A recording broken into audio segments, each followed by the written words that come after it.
আমি আছি আজকে উত্তর দিনাজপুরের শ্যামপুর বলে একটি গ্রামে। তো পথ চলতে চলতে এক মজার জিনিস দেখলাম।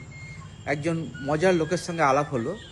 তিনি আনন্দে থাকবে বলে এক অভিনব উপায় বের করেছে। তার বক্তব্য হচ্ছে, যদি সুস্থ থাকতে হয় তাহলে আনন্দ থাকতে হয়। এ কথা সত্যি। তো চলুন, এরকম একটা মজার লোকের সঙ্গে আজকে আপনাদের আলাপ করাই। আচ্ছা, এটা কেন করেছেন এরকম? মানুষের মনকে আনন্দ দেওয়ার জন্য। বাহ। হাসি খুশি সবাই দেখলেই। তো এতে আপনার রোজগার হয় কিছু? হ্যাঁ, রোজগার হয়? রোজগার নিজের একটা আলাদা আছে, কৃষি আছে, কৃষি। ও আচ্ছা, এটা আপনার আনন্দের জন্য করেছেন? হ্যাঁ, এটা আনন্দের জন্যই। সবাই আনন্দ পায়, আমিও আনন্দ। বাহ, কি নাম লোকের আপনার? আনন্দ হয়। আপনার নাম একটু বলেন না।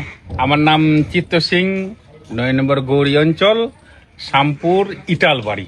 বাহ, এটা গান শোনান।